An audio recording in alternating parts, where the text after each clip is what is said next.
What's up guys, Zach here this week as Joe is on holiday. But as usual, this episode is sponsored by our mates over at Now TV. You guys can get your Sky Sports mobile month pass for just £5.99 by clicking the link in the description, so make sure you do so. Anyway, as you guys know, this is We Need to Talk, the show that looks at football on the internet over the past 7 days. And what a 7 days it has been. We've seen Zidane and his terrible fashion choices. Mario Balotelli creating yet another fantastic celebration. And I have created a brand new skill move, and I call it the Irish jig. And taking their chances. Oh, lovely there from Zach. But anyway, today we need to talk about the Champions League. Now, Tuesday was a big day in the Champions League. Juventus went into a game 2-0 down to Atletico Madrid and finished it 3-2 victors due to CR7. Social media absolutely loved what happened. They were going crazy for him, even us on UCL Review. But some fans, specifically one Atletico fan, has created a conspiracy about a certain goal. And that was Ronaldo's second goal that is in question here, where goal line technology had to be used, which I actually thought at first Oblak had kept out, but over review, goal line technology was correct. However, one fan, Ray Cholo, has made a 2-minute and 20-second video claiming that it has been fixed and it's not an actual goal. Now, I wasted my time watching the video and I'm going to explain what happened so you guys don't have to. He says there's 3 things that have happened. Firstly, that the line on the goal in goal line technology is smaller than the one on the pitch. In the video, he claims it's dented, and then when he actually puts the line, the proper line there, it still shows that the ball is in. So what he's doing there makes no difference at all. The second point is that Oblak's hand is apparently included in the ball, which is also ridiculous, because when you look at it, it's not. And the third point is that the ball is smaller than what it is in goal line technology. Now, the third one he is technically correct on. The ball in the shot is bigger than the one in goal line technology, but however, goal line technology doesn't actually use the shot. It uses what the system has been created. Full stop, it's a goal. Full stop, it's a goal. And it's another thing where it just reminds me of the Liverpool fans when that whole incident happened against City, that the grass was too long, that it was too windy, that the shadow actually had crossed the ball in goal line technology. This Atletico fan is being saltier, in my opinion, and probably some other Atletico fans, because on the comments of the video, it's ridiculous, are being saltier than those Liverpool fans against Manchester City. Now, I will admit that goal line technology is 5mm out, so they can't actually fully confirm whether it's gone over if it's 5mm. And the ball was definitely 5mm over. To give you a comparison, 5mm is about that, the same size as a rubber on the end of a pencil. But the bottom line here, guys, is Atletico Madrid and the Atletico Madrid fans, and that specific one, Ray, you guys are out of the Champions League. Get over it, stop crying. It's pathetic now. We move on to the good, the bad, and the ugly now, and first off, kicking us off, has to be Darren Moore, the ex and former West Brom manager, who, at the time of being sacked, was only 4th in the table, but he had only won 4 out of their last 12 games. Now, West Brom came out and said that he was sacked for failing to engineer consistency of form and getting the right results. Fair enough, kind of. I don't really agree with it. I mean, West Brom were relegated last season. The fact that the manager then was also the caretaker manager, became full-time manager, and then got them to 4th into the playoff spots, and also comfortably 4th. I think it's quite harsh to sack him, But that's not what I want to cover. What I want to cover is that before their next game, Moore called the Baggy Bird, which is the team's mascot, to make sure the fans got behind their new coach, Jimmy Shan, which, to be honest, after just being sacked after doing a pretty good job, is a lovely thing to do. So Darren Moore, mate, you have got that title this week. The bad, though, comes from Joe Tomlinson's favourite ever player, Mr. Paul Scholes, who, did you know, can hit a tree with any football no matter where he is. Mad. And if you're living under a rock, you might not have seen that Paul Scholes took over his boyhood club a month ago, 32 days in fact, Oldham Athletic, where he was going to take charge and create a dynasty. He was going to be there for 2 years. However, 32 days later, he's left the club. Apparently it's due to the club's chairman promising him certain things and then him actually getting there and these things not happening. However, 32 days is not great. I'll be honest, the legends of the game have not had the best time in management. Gary Neville at Valencia, 4 months. Thierry Henry at Monaco, 4 months. Paul Scholes at Oldham, 32 days. Good luck, Ryan Giggs. The ugly this week has to go to the Birmingham City fan Paul Mitchell, what a name, if you've watched EastEnders, probably quite fitting, who ran onto the pitch during the match between Birmingham and Aston Villa, a big derby, and punched Jack Grealish around the head whilst he wasn't looking. Now, it was a disgusting act and all of social media, deservedly so, were ruining him for it.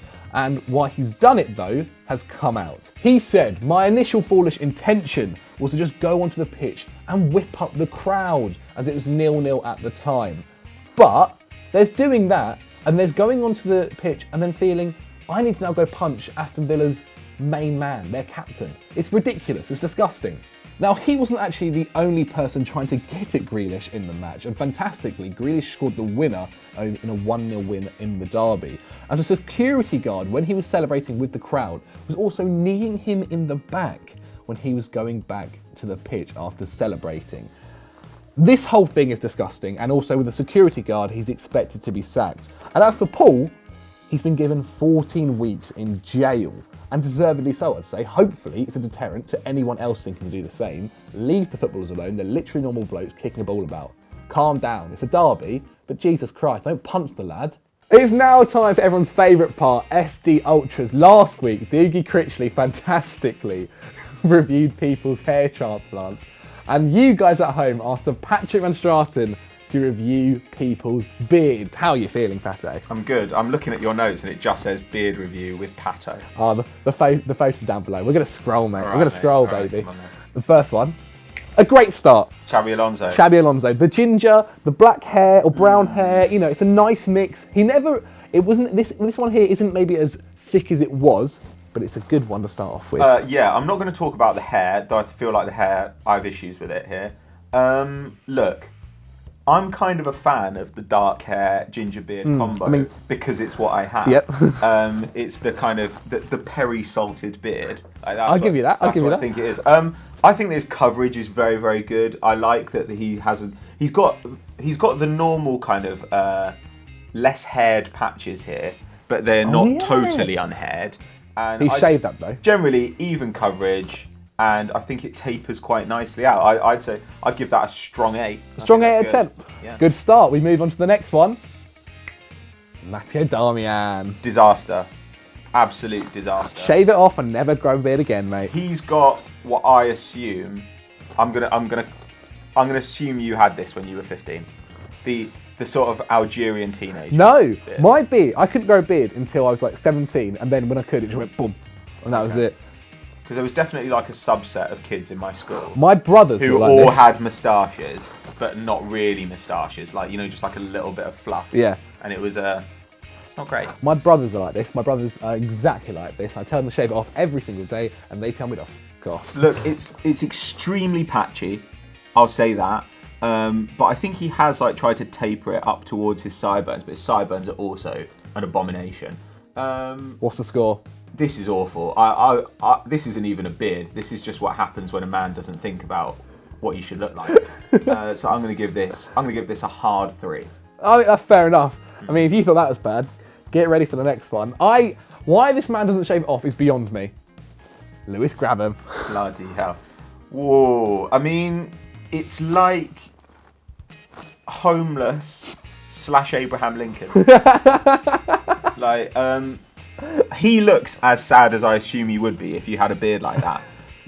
How has it managed to get so long down here, mate, but with zero growth here? It's What's ridiculous. Gone on? He's done it purposely. It's actually disgusting. I would hate to be playing football in that, and then whilst you're sweating, and then you go, it's nothing there, and then, Yeah, but if you're sweaty, it's going to turn into like the Jafar. Like it's just going to turn into like a point. I mean, this is absolutely disgusting. I'm not enjoying the texture of it either because I can just see a little bit of flyaway wispiness on his cheek, against the white background. So overall, a very poor effort. That's a That's a 1. And that's being cut. That's just awful. because he could grow it. Okay, next one. Rami. Adil Rami. That picture in particular as well is quite fantastic. This is, I mean, you can attest to this. This is North African genes. This is North African genes. North African genes are coming out here, and you know what? I love the way that his moustache, I feel like, is kind of echoed by his strong eyebrows as well. You know what I mean? Like, and he's got these soft eyes. It's just like, oh, it's actually quite Calm down. disconcerting. He looks lovely. I don't particularly like the wax tips on the moustache. Okay. In this case, I'm willing to let them go. He looks like a wizard. But the texture of it is delightful. The taper up to the sideburns, excellent. Coverage, tremendous. Shape overall, really, really nice. I mean, he's definitely had this professionally done. And I like the Omar Sharif moustache. So overall, this is fantastic. I mean, a 10 doesn't exist in my opinion. Very true. Very true. But this, it's getting up there. This is a 9. Oh, well, I know you like this next one. Raul Meireles. Incredible. This might be your 10. This is the best beard in football. This might be your 10. This is comfortably the best beard in football because it's not too like kind of done. It's not, but it's very full. It's very luscious. I think he needs to go for pure bald on top though. Yeah, let it grow I'll back, agree. Okay, I agree with that. And it looks.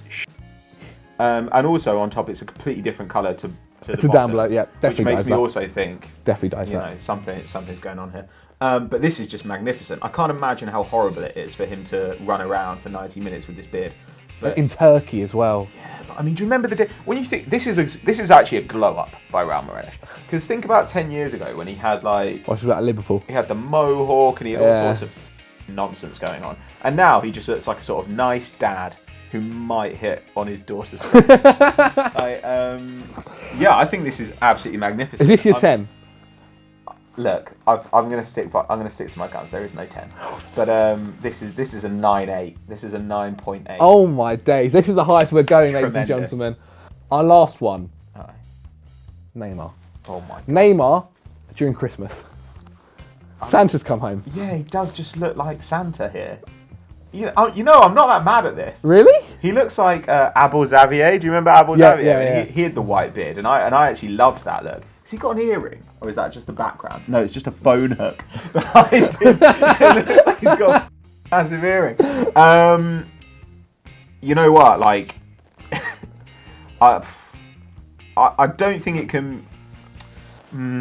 He's done what Messi went blonde on the top, and he just went and done his beard. And he's waxed the tips. And I imagine that his girlfriend, gets serious road rash when he's kissing her. So it's probably not great. Okay. The face he's pulling here is like the face of a man who thinks he's done well with this beard. And I just think he should ask the women in his life about it. I'm sure they've got an opinion What's on it. the score? Oh, hell. I mean, I quite like the Christmas vibe. I'll give it a 5.5. Why not? 5.5. I think that's quite Fair generous. play. I mean, fair enough. Okay, so that's the end of Pato's beard review. Are we now liable? Who knows? But who should come on here next week? I'm back here next week as well because Tomlinson is still on holiday. Who should sit here on the other chair and review what? Put the hashtag down below in the comments, and the most liked one we'll be doing. Over to the end board, I think. So that's the end of We Need to Talk for this week. I hope you guys enjoyed Beard Review. Make sure you leave a comment down below on who we should get next time to review what. And as always, make sure you click the link down below to get your Now TV Sky Sports mobile month pass for just £5.99. Thank you guys so much for watching. Make sure you subscribe to the channel and like the video, and we'll see you next time.